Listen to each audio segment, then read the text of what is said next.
All right, so this is my first attempt at the Croft, whatever his name is, backpack.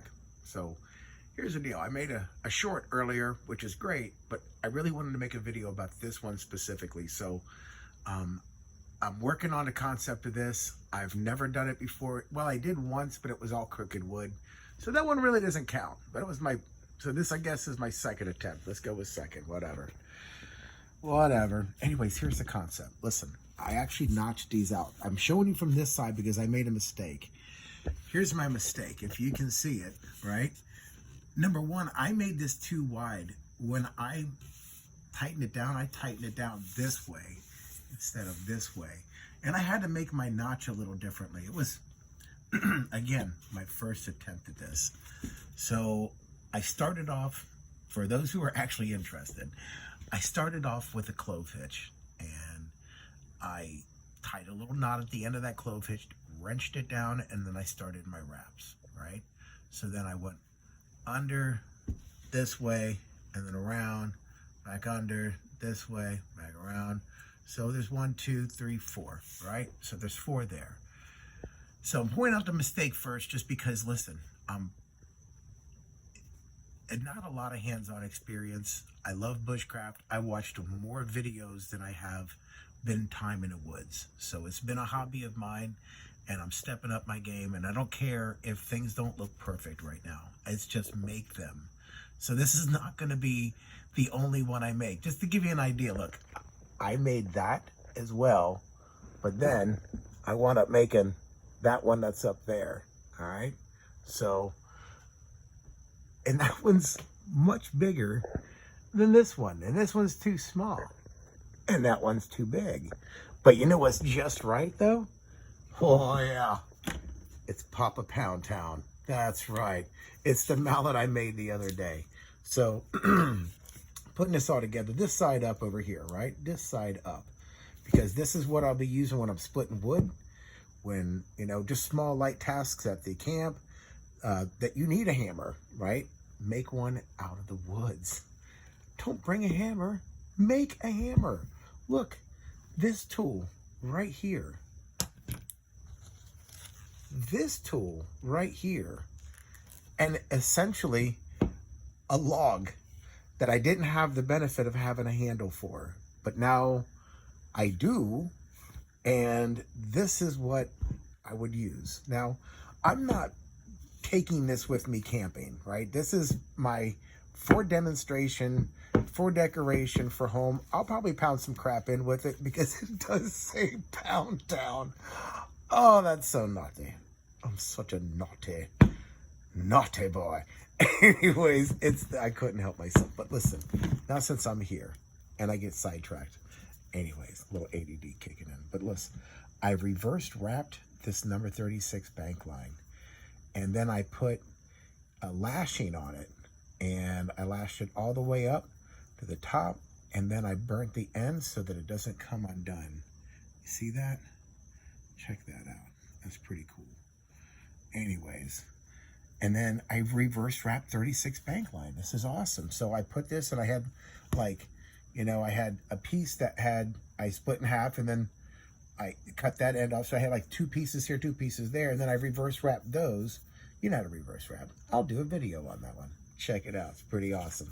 So that's Pound Town. Put that away. Back to the Roycroft. And I don't even know how to pronounce his name, but it's irrelevant. But here's the concept. So I did that. I did it over here as well, but I got a little bit better with this one over here. This one was pretty good too. All right. So this one I think was the best one I did so far. And it's not bad. It's not great, but it's not bad. I married it up pretty well. It was pretty good. It's pretty solid. So anyways, this was what I got focused on because I was like, well, all right, so yeah, you got your backpack and you got to carry, you know, the game meat out from the woods, and you're 4 miles deep in, and you got more game meat than you can carry, and you got a bag with you, which is cool, but you gotta, you know, you don't want to sling it over your shoulder. Man, make this. Now, once I've made like 15 of these puppies, I'm going to be really proficient at this, and I'll be a lot better, and it won't look like this monstrosity, but there's some potential in this monstrosity. I'll tell you why. Because I thought, why not go ahead and put some bank line, tied a clove hitch, wrapped about, you know, what was 3 arm stretches, right? And then I tied a bowline at the end. And I did the same over here. By the way, and I put it in a little clove hitch just to hold it tight. If I need this, I'll just unwrap it and take it out of the little clove hitch, and then I got as much as I need. I did the same thing down here at the bottom. I didn't use as much cord over here because I think it was just like 2 arm lengths, but it was enough. I tied a bowl in there. Did the same thing over here. And then I seasoned this wood from some pine that I pulled out from my backyard. I live on, you know, some property, and all I got is pine. And what else I have is I mean, I have some oak, but it's not enough to do anything with, nor is it straight. And so all I got really on my property to work with is pine. So I did this, I put the pieces back, and legit, this whole backpack right here, minus a couple of end pieces that I cut off, right? That's one sapling.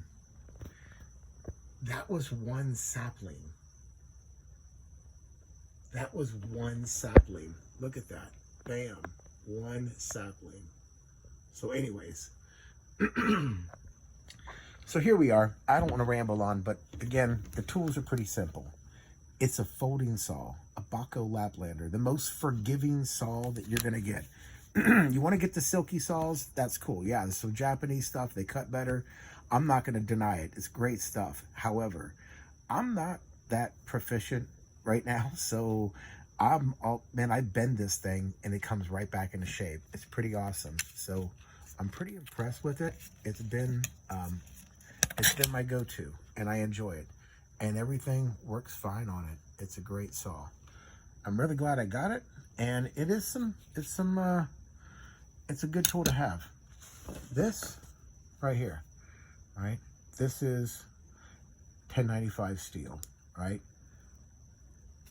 It's everything that I need in a blade, except for the fact that it's not a Scandinavian grind. The guy who handmade this and forged this for me, I guess he didn't know how to put a Scandi on there, but he did put a bearing in here, which is pretty cool. So when I'm doing a friction fire, I got it in a sheath, and then I've got a little handhold for friction fire. Anyways, last tool is the bank line, number 36, tarred bank line. Now it sold it to me as tarred bank line, and it smelled like it had tar on it. And when I started using it, I mean, is it really? Because it's not that sticky, you know, and it is, but it's not, but it works. So I'm going to burn through this, and I'm going to go buy some Mariners 36 bank line. It's called 36 because there's 3 strands of number 12 in here, and so 12, 24, and 36.